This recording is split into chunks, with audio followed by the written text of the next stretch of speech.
Dogs of war, or brothers in arms, young men from cities, the valleys and the farms, sworn to the crown and a country's peace, honour, pride and courage, the soldier's creed. The shilling is taken and the deal is struck, this code of honour, this game of luck.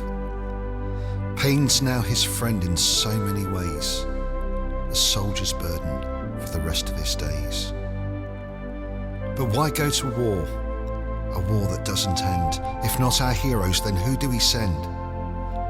Sentenced to hell in a war-torn land, dodging the reaper, hidden in the sand. But this isn't new, it's from centuries past, from bow and arrow to bullets and gas. But what of the lessons when our heroes return? In a flag-draped coffin, what did we learn?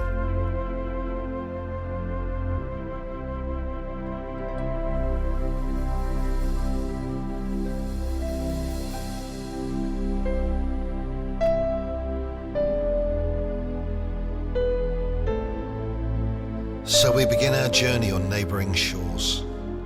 This one was called the War to End Wars.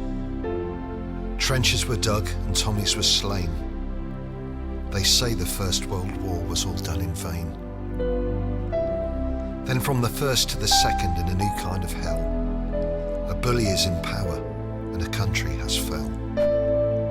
To Europe again they answered the call, young men gathered, all standing tall.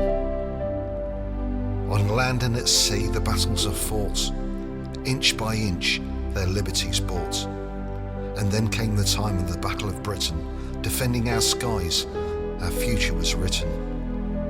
And then the tyrants had fallen and peace was restored. You never know, this could be the war to end wars. And for a while we thought it was true, as our heroes stayed home with nothing to do. But the conflict still raged in far distant lands, Korea, South Africa, and then Vietnam. Cyprus and Turkey, and God only knows how the hell we still think we are friends and not foes. But then to the Cold War, political chess, a nuclear stalemate between East and the West. The hammer and sickle would not bend to the Star-Spangled Banner with no means to an end. The fear of destruction would not make them see the horrors of fallout that could so easily be. The end of mankind for a political cause. Maybe that would be the war to end wars.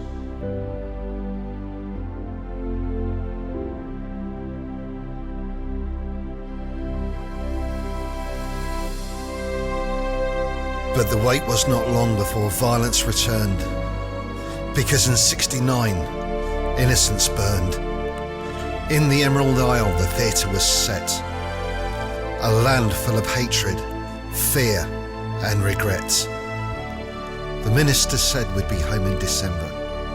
How quick they forget, but how long we remember. We arrived as heroes, but the message got lost, as the price we paid wasn't worth the cost. Bricks and nails, and bottles and sticks, with the odd petrol bomb thrown in with the mix. Kids line the streets and shout out abuse. These guns that we hold are simply no use. A rebel song sang of green, white and gold, of a deep-rooted hatred of young through to old.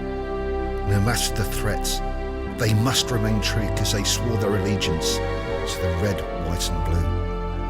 But what was the reason for this civil war? Was it religion, or politics, or just a hate for the law? Whatever the reason, the blind led the blind, with the politicians and priests all standing behind.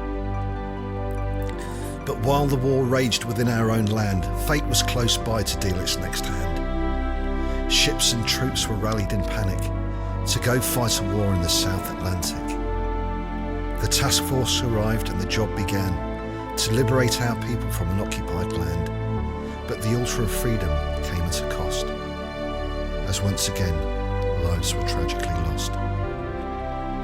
The desert was the next to become the damned, as war broke out in the Holy Land. The reactions were quick and the job was done, but yet again many had died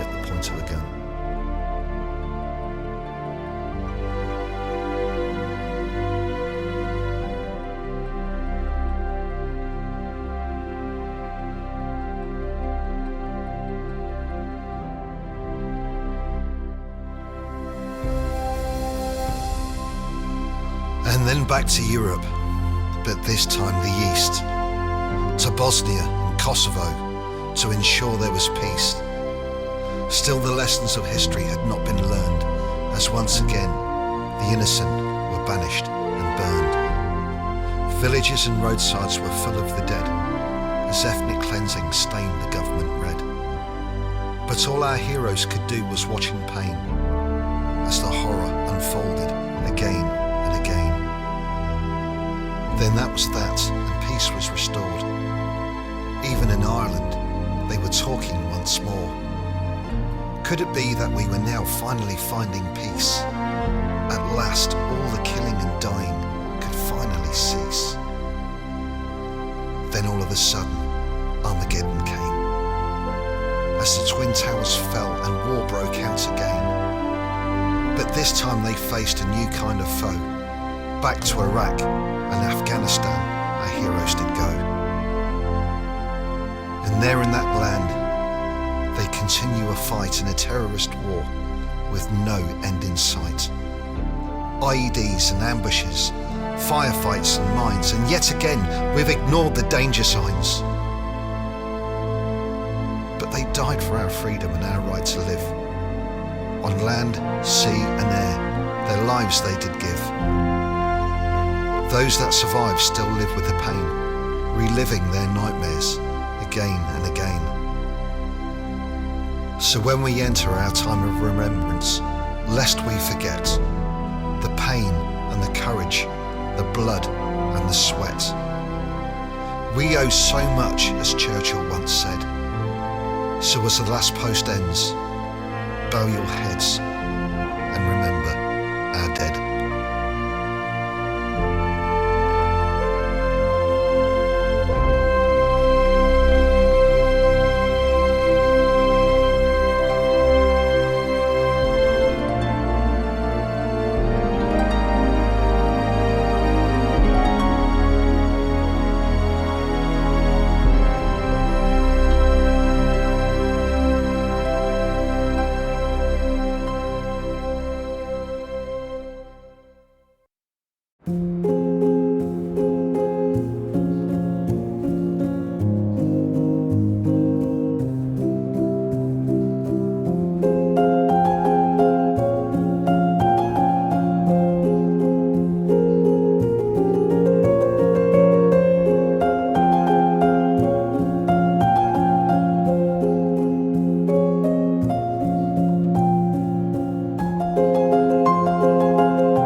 I was watching all the people pass, a beggar in the road. His clothes were torn and faded, with nowhere left to go. The sun broke through the clouds and the man looked to the sky, but no one met his eye. They walked on by. They walked on by.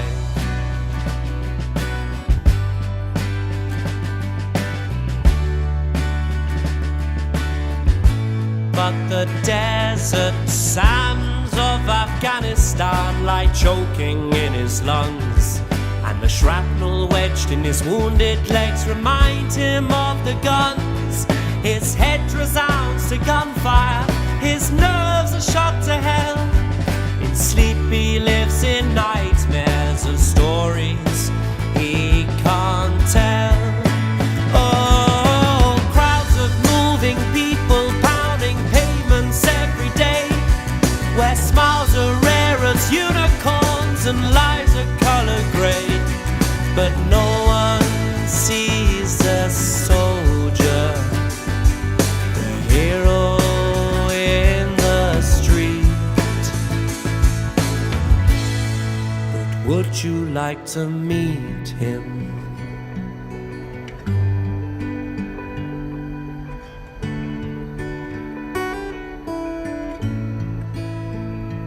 Then I noticed this old lady look across to where he sat, his back against a wall and a beret for a hat. She crossed the road and held his face in both her hands. Tears fell like a waterfall through hair of tangled strands. They all stared, but no one cared for the man who'd been to war. But one old lady loved him while the rest of us ignored. Oh, crowds of moving people pounding pavements every day, where smiles are rare as unicorns and lives are color grey. But no one sees the soldier, the hero in the street. Oh, crowds of moving people pounding pavements every day, where smiles are rare as unicorns and lives are color grey. But no one sees the soldier, the hero in the street. But would you like to meet him?